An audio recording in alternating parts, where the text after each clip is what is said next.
pessoal, tudo bem? Tudo jóia? Eu já estava com saudade de fazer essas interações, fazer alguns comentários, mas antes eu conseguia fazer com mais frequência, pois estava licenciado, né? Em virtude do período eleitoral, estava licenciado da minha atividade principal, então eu tinha mais tempo para, para vir aqui, para poder interagir, fazer mais interações na rede, e agora, retornando às minhas atividades laborais, se torna um pouco mais difícil, pois eu sou muito perfeccionista no meu trabalho e eu gosto de fazer as coisas bem feitas e isso toma tempo da gente. Então, por isso que eu estou meio afastado aqui. Mas, na medida do possível, a gente vem retornando aqui, tentando trazer alguns temas, alguns assuntos aí, para a gente manter esse contato, que foi muito bom. Gostei muito dessa experiência que a gente teve aqui na rede. E eu quero retornar e manter esse contato com vocês, que foi muito bom. Acerca dos acontecimentos que vem ocorrendo, é isso aí, ainda falando em eleições, e agora, ontem se confirmou a vitória do Trump nos Estados Unidos. É algo que eu já pressentia que poderia acontecer, e o que é lamentável, né? É muito lamentável, pois o discurso do Trump é um discurso bem às avessas daquilo que a gente pensa. Ele já traz um discurso que ontem o professor Ayrton falava na reunião que eu participei do nosso partido. O professor Ayrton falava que o Trump vem com um discurso lá do Mussolini, um discurso bem fascista. Ele já prometeu para o povo americano, né, abre aspas, limpar os Estados Unidos, botando para fora os imigrantes. Vejam bem. E pasmem, teve muitos, não foram poucos, muitos imigrantes que votaram no Trump. Então, assim, são coisas que não dá para entender. A gente, por mais que a gente se esforce para buscar um entendimento, mas não dá para entender como é que as pessoas acabam votando num malfeitor, numa pessoa que promete agir contra ela. Então não dá para entender. Então isso são reflexos da geopolítica, um reflexo da atual política, não só do Brasil, mas a política mundial, e que isso aí nos deixa muito preocupados. Mas quem é o Flávio? Né? Quem é o Flávio que vai pensar algo para mudar isso? Não sou ninguém. Né? Então, se isso não houver uma conscientização em massa, coletiva, as coisas não vão mudar. Então eu já venho maturando esse pensamento, um pensamento infelizmente negativo, mas é um pensamento de que nós estamos nos encaminhando para um futuro muito triste. E esse futuro triste não é para mim, não é para as pessoas da minha geração, ou pessoas que estão um pouco mais adiante da minha geração. Não, nós já vivemos o que tínhamos para viver, e daqui para frente o que vem é lucro, entendeu? Eu, por exemplo, eu com 48 anos, eu sou muito consciente de que eu já vivi aí 60%, 70% da minha vida. E que me resta aí cerca de 30%, ou muito otimista, 40% mais para ser vivido. Então, mas nós ainda podemos penar por conta disso que está acontecendo. Mas pensem bem nas próximas gerações, na geração dos nossos filhos, dos nossos netos. O que vem pela frente? Nós vivemos uma sociedade capitalista e que a cada dia, a cada ano que passa, é como se tivesse uma revolução, uma nova revolução industrial, só que das máquinas, da informatização. O próprio campo, o agronegócio, vem investindo pesado a cada ano em maquinários, em equipamentos eletrônicos. Agora vocês veem, a gente vai navegar na internet, já tem cursos para operadores de drone agrícola.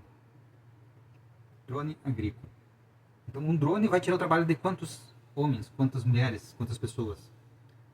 Máquinas colheitadeiras, que antes precisavam de 10 máquinas para colher uma safra, hoje com 2 faz o trabalho de 10. Então se antes precisavam de 10 operadores, hoje precisam só de 2.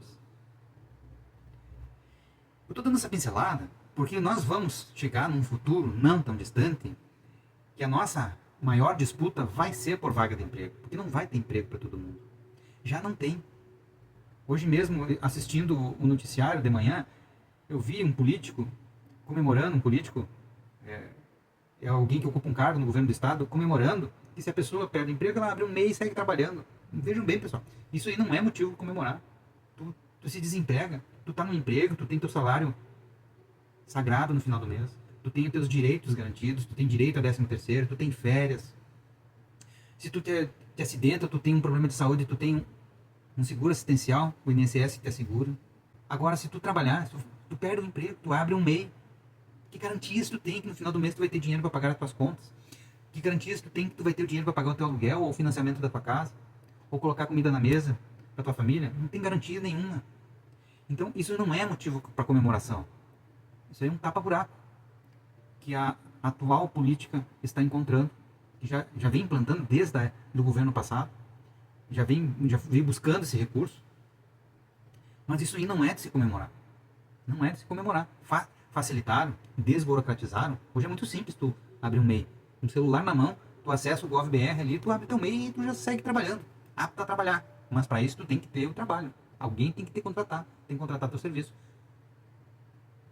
Então, eu não vejo isso como motivo de comemoração. E muito me preocupa o futuro da nova geração.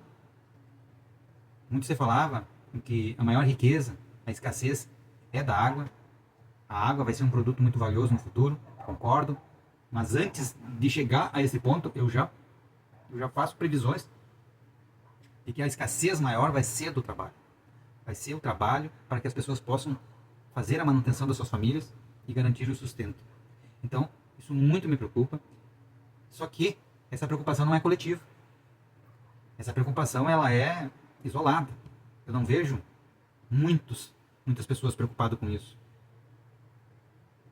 Então, se não tivermos uma mudança, uma conscientização geral, em massa, coletiva, nós estamos caminhando para um abismo lamentável e muito triste.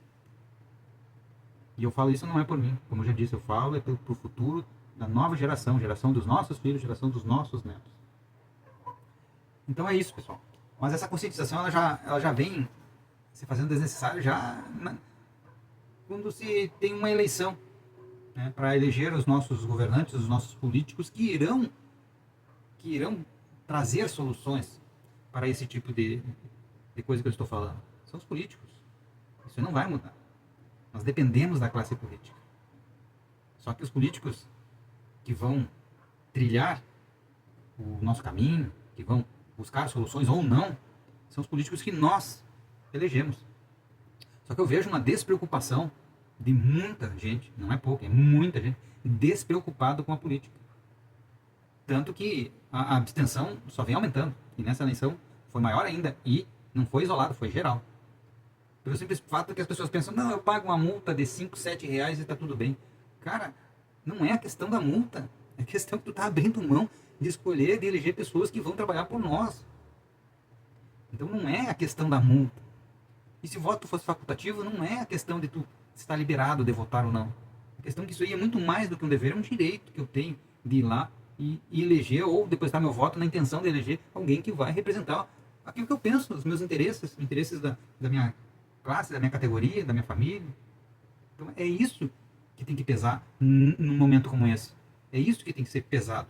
Não simplesmente achar que pagou a multa, está resolvido. Sim, está resolvido.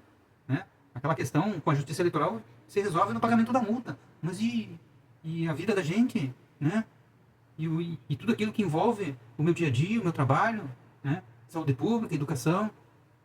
Isso aí não importa? Então, é realmente muito preocupante a forma como as pessoas estão pensando e avaliando o que pode, o que não pode ser feito, o que elas devem, não devem fazer. Então é essa preocupação, pessoal, que eu trago aqui e que a gente não vai desistir, né? Eu não vou desistir de defender aquilo que eu penso ser certo. Eu vou continuar fazendo as minhas defesas, continuar trabalhando do mesmo modo que eu venho trabalhando, defendendo as minhas teorias, defendendo os meus pensamentos. Mas só que sozinho a gente não consegue chegar a lugar nenhum.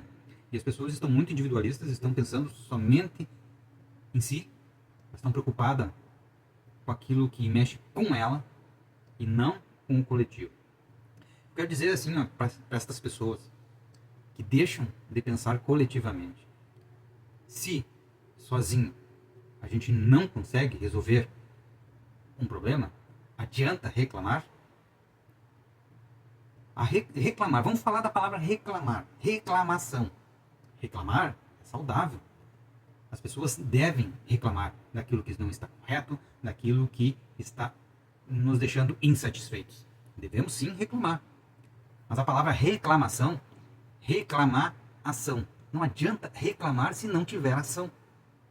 Então eu ficar reclamando, me lamentando, não vai resolver os problemas. Agora, se eu promover uma ação, se eu montar uma ação coletiva, bom, aí já não vai ser mais só eu reclamando. Vai ser um coletivo, são várias vozes falando o mesmo tom. Aí muda. Por isso que quando se tem, vamos falar de greve, por isso que quando tem uma greve, se a greve ela não for aderida por a maioria, pelo menos a maioria de uma classe trabalhadora, ela não vai surtir efeito. Porque aos olhos do empregador, aos olhos de um tribunal de justiça que vai julgar, a maioria não aderiu. Então, se a maioria não aderiu, é porque aquela minoria que está fazendo barulho está só bagunçando. Eu não é assim que penso. Então, se não for para fazer uma luta coletiva, massiva, de nada vai adiantar reclamar. Tá, pessoal? Então, por hoje seria isso. Vim aqui só para dar uma desenferrujada, pra gente trocar essa ideia, dando uma pincelada meio geral nos temas, né? Puxei lá pelos Estados Unidos, vim aqui pro Brasil, aí já peguei a luta de classe, né? A questão da abstenção, das urnas, dei uma pincelada geral, assim, sobre os temas, porque realmente são coisas que preocupam, né? Me preocupam, mas sozinho, como eu disse, vai adiantar de nada eu me preocupar, né? Então, a preocupação, eu venho trazer aqui essa preocupação, venho explanar essa preocupação para que possa chegar a mais pessoas, né? Para que mais pessoas saibam que essa minha preocupação pode ser a mesma preocupação dela. Só que de repente ela não está, né, analisando da forma como eu estou analisando. Então, requer sim fazer uma análise crítica da situação geral. Não adianta a gente se basear. O morador, eu mesmo aqui na frente da minha casa, não tenho problema. A minha rua é asfaltada, eu tenho coleta de lixo regular, nunca falha. Eu poderia muito bem me acomodar, ficar na minha, né? Eu tenho meu trabalho, né? Estável, né? Eu poderia estar numa boa. Não precisava eu estar aqui, né? Queimando os meus neurônios, pensando, né? Me expondo. Não precisaria. Né? Quando eu coloquei meu nome à disposição para concorrer ao cargo de vereador, né? Não precisaria. Acontece que corre no sangue a vontade de lutar, a vontade de fazer alguma coisa, né? Me movimentar, me mexer, né? A intenção é fazer alguma coisa.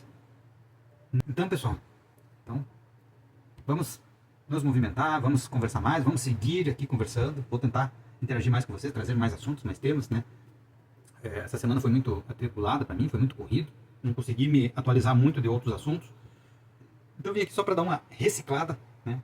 Uma reciclada nesse nosso encontro aqui e em breve a gente se encontra novamente, tá bom? Um forte abraço aí. Amanhã é sexta-feira, uma excelente sexta-feira para todos. Um ótimo final de semana e até breve.